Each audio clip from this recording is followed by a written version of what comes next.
నేను ఎప్పుడూ మిమ్మల్ని ఒకటే కోరుతా ఉంటాను. 95లో స్టార్ట్ చేశాం. నేను ఆ రోజు ఒకే మాట చెప్పాను, ఒక ఇంటికి ఒక ఐటీ ప్రొఫెషనల్ కావాలి. మీ పిల్లల్ని మీరు బాగా చదివించండి. మీరు ఎంత డబ్బులు ఇచ్చారనేది ముఖ్యం కాదు. ఒక 10 ఎకరాలు 20 ఎకరాలు భూమి ఇస్తే ప్రయోజకుడైతే కాపాడుకుంటాడు, అప్రయోజకుడైతే పోగొట్టుకుంటాడు. మీరు చదివిప్పించండి, తెలివితేటలు ఇప్పించండి. ప్రపంచాన్ని జయించే శక్తి మన తెలుగు వారికి వస్తుందని ఆ రోజే చెప్పాను.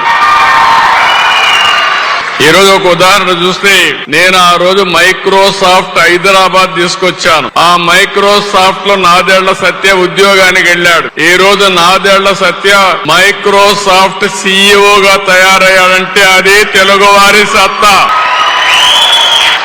నిన్ననే నేను చూశాను, పేపర్ లో చూశాను. నాదెళ్ల సత్య సంవత్సర ఆదాయం ఎంత తమ్ముళ్ళు? 850 కోట్ల రూపాయలు. ఎంత వ్యవసాయం చేస్తే ఈ ఆదాయం వస్తుందని అడుగుతున్నా. అందుకే ఆ రోజు చెప్తున్నా, ఈ రోజు చెప్తున్నా, తెలుగు జాతికి తిరుగు లేదు. ప్రపంచంలో తెలుగు జాతి నెంబర్ 1 గా తయారవుతుంది.